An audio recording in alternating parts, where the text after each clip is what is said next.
Hey everybody, this is my 125 gallon native tank and it is in need of some maintenance. It really isn't as bad as it looks. It's just a lot of algae growing on the glass.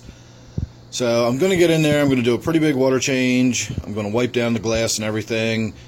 I don't know if I'll try to vac the gravel a little bit today. I might, I don't know. I'm just going to kind of get started and we're going to see where we go from here. This is probably just going to be a basic before and after type video unless something unusual comes up while we're in the middle of doing the maintenance, and then I'll go ahead and get that on video.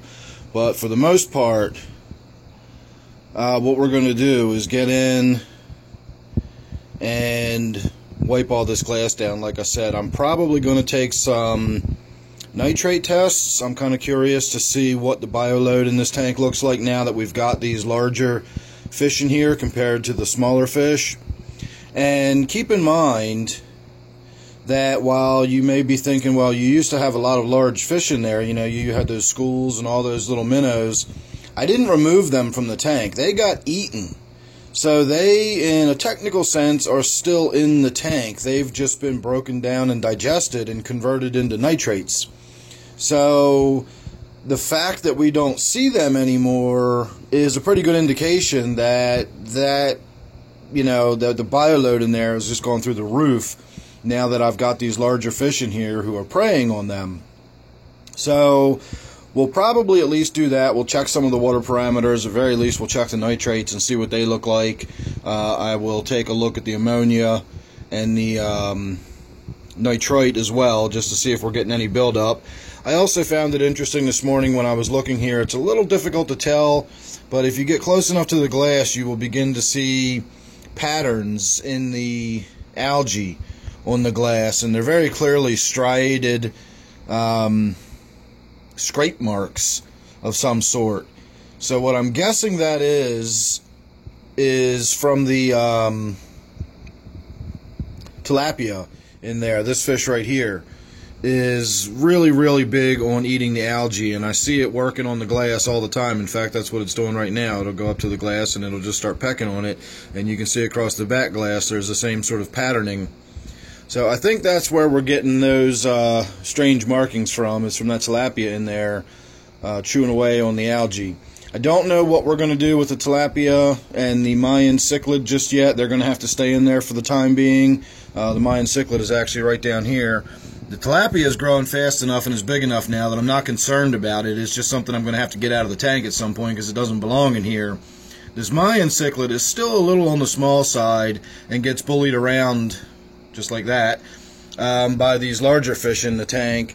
So soon I will be pulling them out and we'll be getting them down to the fish store, but not today. The other fish that I am concerned about in here, I've been looking around and I haven't seen it, which doesn't surprise me. It's why I'm concerned about it, is my little warmouth.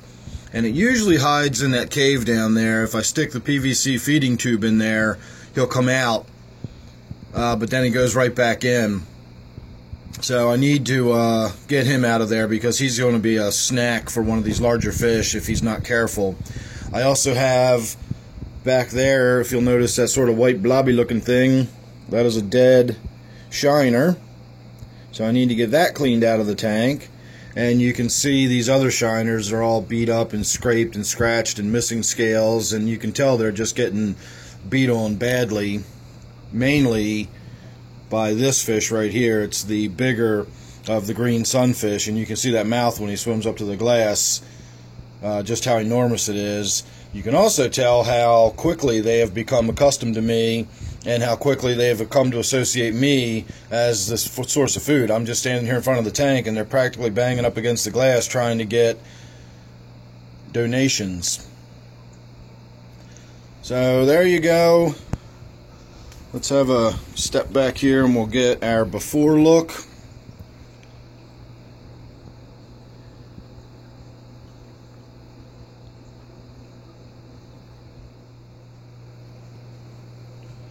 And here's the after.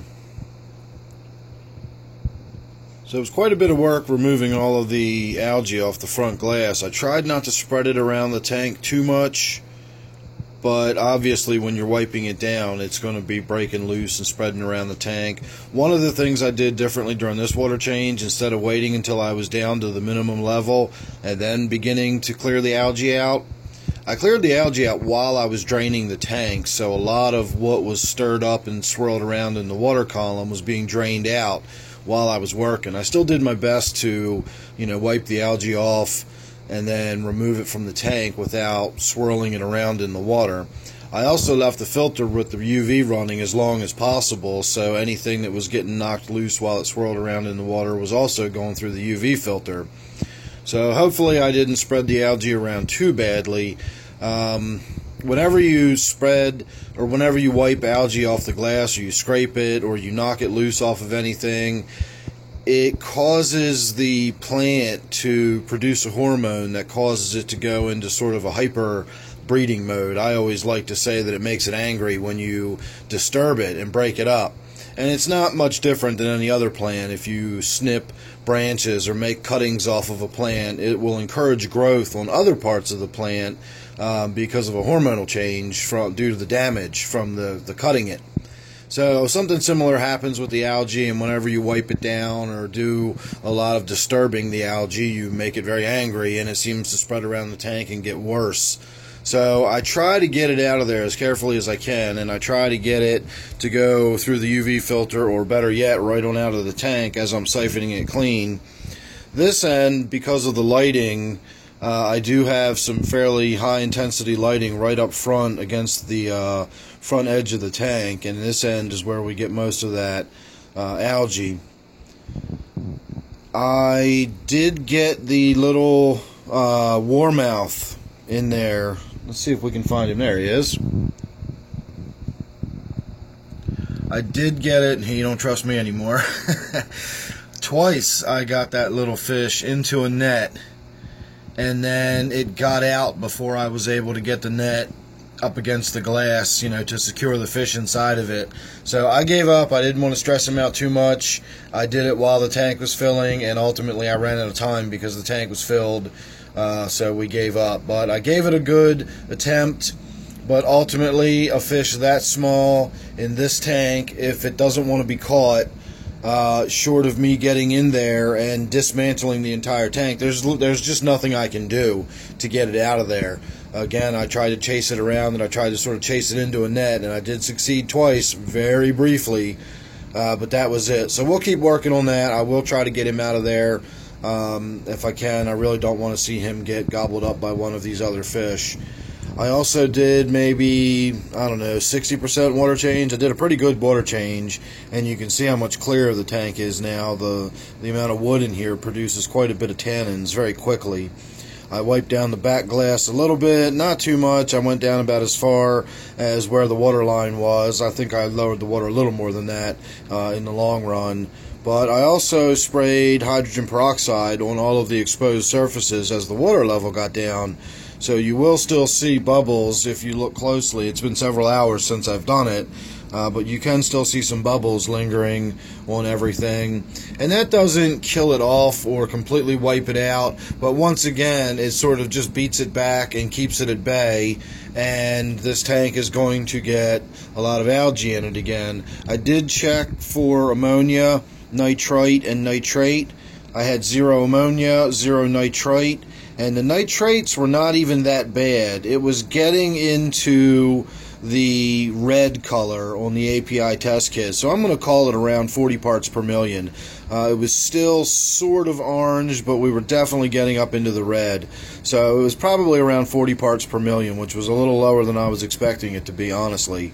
So all in all, it's looking pretty good. I'm still happy with the tank.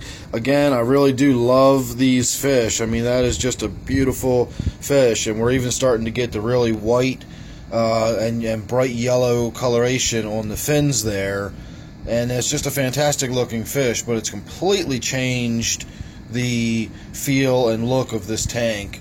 So, as I said, we're going to go on the way we've begun, and we're probably going to get less and less of the schooling fish, and we'll get more and more of the large fish for a little while, and then as the summer progresses, we can change up what's in here and just experiment with it and have a lot of fun. all the way around. So thanks for watching. Make sure you're subscribed.